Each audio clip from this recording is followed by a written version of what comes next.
Hello అందరికీ welcome to my channel. ఈరోజు మా ఇంట్లో బోనాలు ఎట్లా చేస్తామనేది చూపించబోతున్నా. సో ఫస్ట్ అయితే స్టవ్ ఇట్లా నీట్గా క్లీన్ చేసుకొని బొట్టు పెట్టుకొని అమ్మవారికి నైవేద్యం వండాలి కాబట్టి చిన్న సర్వ తీసుకొని క్లీన్గా వాష్ చేసుకున్న తర్వాత అందులో 3 పిరికిళ్ళ బియ్యం పోసుకొని దానికి సరిపోయే నీళ్లు పోసుకొని ఇట్లా స్టవ్ మీద అయితే పెట్టుకోవాలి. సో నేనైతే ఈసారి బోనాలు ఫెస్టివల్కి మస్త్ ఎగ్జైటెడ్ ఉన్నా, ఎందుకో ఏమో తెలియదు కానీ.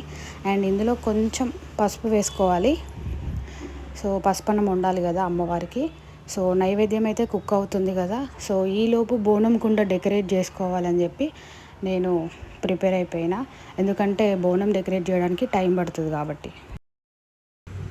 సో నెక్స్ట్ ఇట్లా సర్వకి ఆయిల్ అప్లై చేసుకోవాలి, ఎందుకంటే పసుపు నీట్గా అప్లై అవ్వడానికి మనమైతే ఫస్ట్ ఇట్లా జల్లెడ తీసుకొని పసుపుతో మొత్తం ఇట్లా సర్వ మొత్తం కంప్లీట్ చేసుకోవాలి. సో ఈసారి అయితే నేను అమ్మవారి రూపాన్ని సర్వ పైన సో ఇలా గీద్దామని అనుకుంటున్నాను, ఎందుకంటే ఎప్పుడు గీయలేదు. సో ఫస్ట్ టైం అయితే ట్రై చేద్దామని అనుకుంటున్నాను. నాకైతే బాగా వచ్చింది అని అయితే అనిపించింది. సో ఎలా ఉందో మీరైతే కమెంట్ చేయండి.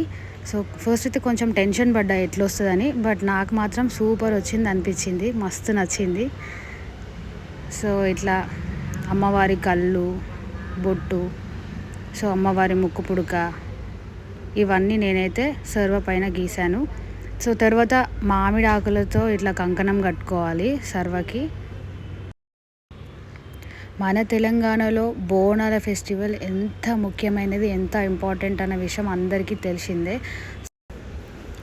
బోనం అంటే అమ్మవారికి సమర్పించే శ్రద్ధాంజలి అని అంటారు, ఇంకా అమ్మవారికి సమర్పించే ప్రసాదం అని కూడా అంటారు. సో నేనైతే ఇంకా బెల్లం శాఖ ప్రిపేర్ చేసుకుందామని గురిగిలో కొంచెం బెల్లం వేసుకున్న, తర్వాత కొంచెం పెరుగు కూడా వేసుకొని ఇట్లా ముంత అయితే పెట్టుకున్నా.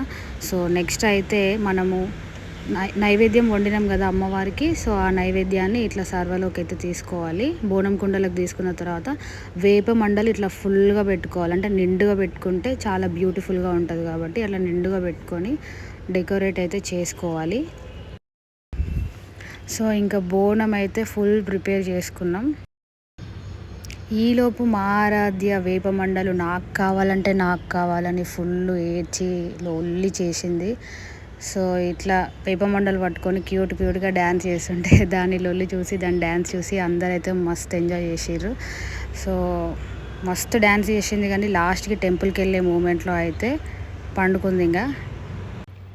ఇంకా నేను మా అత్తమ్మ అయితే ఇట్లా ఎల్లో శారీస్ ఇద్దరం ఇట్లా మ్యాచింగ్ కట్టుకొని రెడీ అయిపోయి, ఇంకా టెంపుల్కి లేట్ అయిపోతుంది కదా అని చెప్పేసి ఇట్లా బోనం ఎత్తుకొని అయితే ఇంకా స్టార్ట్ అయిపోయినాము.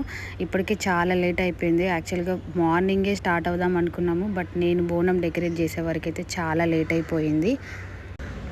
ఇంకా నేనైతే చాలా జాగ్రత్తగా స్టెప్స్ దిగాను. ఇంకా మా అత్తమ్మ ఇట్లా నీళ్ళు ఆరపోసి సో మేమైతే టెంపుల్కి స్టార్ట్ అయిపోయినాం.